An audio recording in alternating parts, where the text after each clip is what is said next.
दोस्तों एक बार फिर से युद्ध शुरू हो गया है और 24 घंटे में ही सीज फायर टूट चुका है। केवल 10 मिनट में 100 से भी ज्यादा अटैक हो चुके हैं, 250 से भी ज्यादा लोगों की जान चली गई है और 1000 से भी ज्यादा लोग घायल हैं।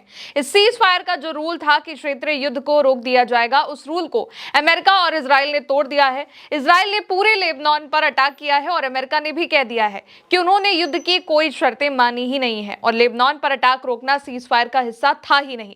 इसके बाद ईरान अटैक के लिए तैयार हो गया है और दुनिया भर के देश इजराइल और अमेरिका के खिलाफ हो चुके हैं। यहां तक कि मिडिल ईस्ट के देशों ने भी इजराइल को लताड़ लगा दी है और यूएन ने इजराइल को वार्निंग दे दी है कि वो अब बर्दाश्त नहीं करेगा और हमले को तुरंत रोक दिया जाए।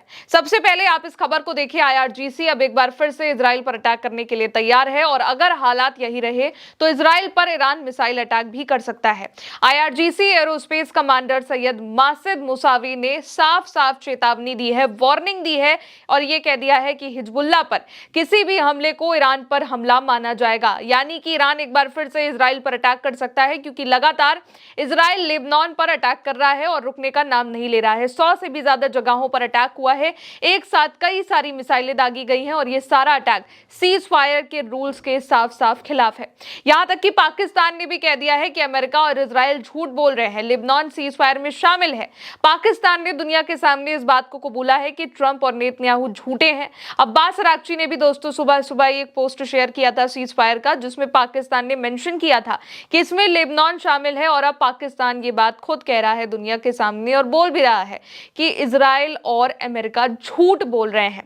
इसके बाद अब पूरी दुनिया, पूरा मिडिल ईस्ट ट्रंप और नेतन्याहू के खिलाफ है। यहां तक मिडिल ईस्ट के वो देश भी ट्रंप के खिलाफ हो चुके हैं जो कल तक अमेरिका को अपने बेस ईरान पर अटैक के लिए दे रहे थे।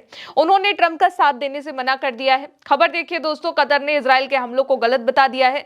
कतर के विदेश मंत्रालय ने लेबनान पर इजराइल के क्रूर हमलों की श्रृंखला कह दिया है और कतर के विदेश मंत्रालय ने इन हमलों को खतरनाक हिंसा और लेबनान को खत्म करने वाला बताया है। कतर ने कहा है कि अंतर्राष्ट्रीय मानवीय कानूनों के नियमों और संयुक्त राष्ट्र सुरक्षा परिषद के प्रस्ताव का उल्लंघन है और बिल्कुल गलत है।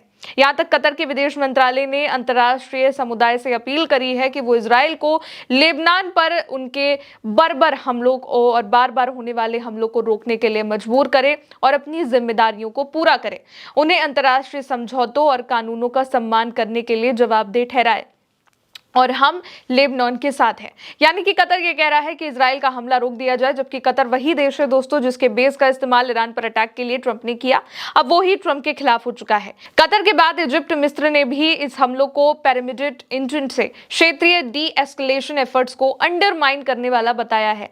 इजिप्ट ने भी दुनिया के सामने कहा है कि इजराइल को रोका जाए क्योंकि इजराइल जो कर रहा है वो सबसे गलत है। तुर्की के विदेश मंत्रालय ने भी एक बयान में कहा है कि लेबनान पर इजराइल द्वारा जारी हमलों की वो कड़ी निंदा करता है और यह भी कहा कि इजराइल और संयुक्त राज्य अमेरिका ईरानी युद्ध विराम के दायरे में नहीं आ रहे हैं और इसको नहीं मानते हैं। तुर्की ने कहा है कि अंतर्राष्ट्रीय समुदाय को लेबनान पर इजराइल के कब्जे को खत्म करने और नागरिकों की रक्षा के लिए तुरंत एक्शन लेना चाहिए और ओमान ने भी इजरायली हमले की निंदा करी है। इजराइल की जो कर रहा है वो गलत है। तमाम देश, जितने भी गल्फ कंट्रीज के देश हैं, वो सब धीरे धीरे करके ट्रंप और नेतन्याहू का विरोध करने आ गए हैं। कतर भी विरोध में आ चुका है, ओमान भी विरोध में आ चुका है, मिस्र भी आ चुका है और तुर्की ने भी इस हमले को अब गलत बता दिया है।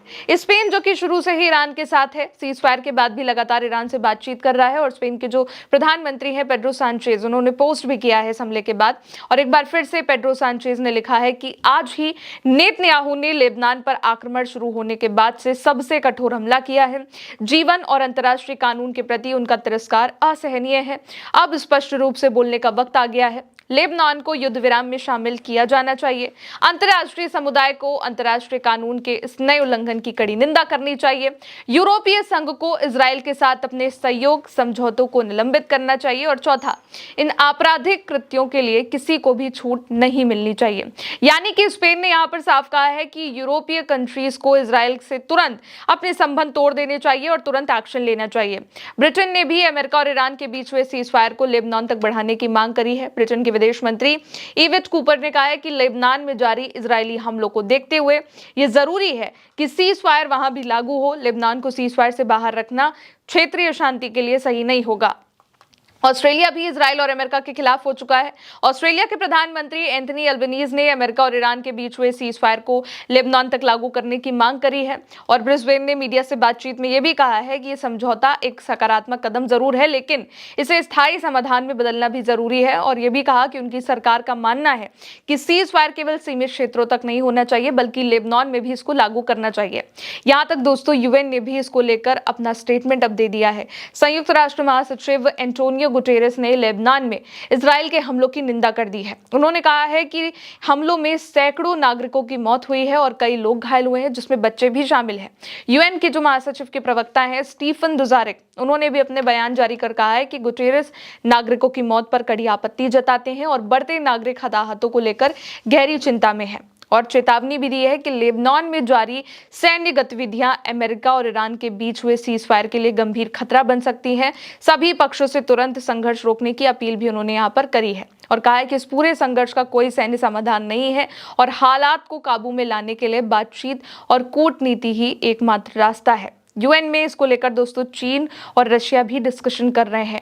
रूस ईरान के साथ शुरू से ही इस युद्ध में रहा है। रूस के विदेश मंत्रालय की प्रवक्ता मारिया ज़खारोवा ने मॉस्को में मीडिया के सामने ब्रीफिंग में कहा है कि यह हमला शांति मिशन पर जानबूझकर किए गए हमलों की श्रृंखला में एक और कड़ा है। संयुक्त राष्ट्र सुरक्षा परिषद ने 1 अप्रैल को प्रेस विज्ञप्ति जारी कर इन हमलों की निंदा करी और एक स्थायी सदस्य के रूप में रशिया ने इसका पूर्ण समर्थन भी किया। विदेश मंत्रालय ने अलग से भी ये कहा है कि इजराइल की सेना ने बेरूत समेत पूरे लेबनान में बड़े पैमाने पर हमले किए हैं, जिसमें कई लोग मारे गए हैं, घायल हुए हैं। और यही नहीं दोस्तों, रशिया ने इजराइल को चेतावनी भी दे दी है। बहुत बड़ी वार्निंग रशिया की ओर से इजराइल को दी गई है। रूस का कहना है कि विश्व शांति बनाए रखने के लिए इजराइल को वैश्विक स्तर पर अलग थलग करना जरूरी है, यानी कि इजराइल को ही टुकड़ों में बांटने की बात यहां पर रशिया कर रहा है। चीन ने भी इसी बात को यूएन में कहा है कि इजराइल को लेबनान पर यह अटैक तुरंत रोकना चाहिए और दुनिया को इजराइल के खिलाफ एक्शन लेना चाहिए। करीब करीब 12 से भी ज्यादा देश दोस्तों एक साथ इजराइल और अमेरिका के खिलाफ हो गए हैं। रूस ने तो इजराइल के खिलाफ एक्शन लेने को कह दिया है और ये कह दिया है कि इजराइल को अलग थलग कर देना चाहिए। चाइना ने भी कह दिया है और यूएन भी अब एक्शन लेने के लिए तैयार है कि ये युद्ध रोक देना चाहिए। दुनिया साथ छोड़ रही है, ईरान भी अटैक करने के लिए तैयार है, हिजबुल्लाह भी मार रहा है और स्ट्रेट ऑफ हॉर्मुज भी इसके बाद फिर से बंद कर दिया गया है। यानी कि डोनाल्ड ट्रंप जो बात चाह रहे थे कि वो सीज फायर करके ईरान पर कंट्रोल कर सकते हैं, वो अब छूट रहा है, क्योंकि ईरान पर तो वो कंट्रोल कर लेंगे लेकिन इजराइल भी अटैक कर रहा है, इजराइल भी किसी भी नियमों का पालन नहीं कर रहा है, जिसके बाद ईरान एक बार फिर से स्ट्रिक्ट हो चुका है। उसने साफ साफ ये वार्निंग दे दी है कि हिजबुल्लाह पर अटैक, लेबनान पर अटैक भी ईरान पर अटैक माना जाएगा और लेबनान पर बहुत ही ज्यादा हमले हो रहे हैं, जिसके बाद ये उम्मीदें भी लगाई जा रही हैं कि ईरान फिर से अटैक कर सकता है। और इसीलिए अब जितनी भी दुनिया भर की कंट्रीज हैं वो इसमें शामिल हो चुकी हैं। गल्फ कंट्रीज ने, सबसे बड़ी बात यह है कि जितने भी मिडिल ईस्ट के देश हैं, चाहे ओमान हो गया, कतर हो गया, मिस्र हो गया, सब कोई इस वक्त इजराइल के खिलाफ हो चुके हैं, अमेरिका के खिलाफ हो चुके हैं। जबकि कुछ दिनों पहले 40 दिन से लगभग इन्हीं देशों के बेसिस से इस्तेमाल हो रहा था, इन्हीं बेस का इस्तेमाल कर रहे थे अमेरिका और इजराइल ईरान पर अटैक करने के लिए। लेकिन अब ये इजराइल और ट्रंप के ही खिलाफ हो चुके हैं कि जो कुछ भी हो रहा है वो बहुत गलत हो रहा है, इजराइल को ये तुरंत रोक देना चाहिए और यूएन से मांग कर रहे हैं कि यूएन को एक्शन लेना चाहिए। और सबसे बड़ी बात यह है कि यूएन अब एक्शन लेने के लिए तैयार भी है। यूएन ने साफ साफ कह दिया है कि हमले तुरंत रोकने चाहिए, क्योंकि इसमें कई लोगों की जान जा रही है, जो कि बहुत गलत है।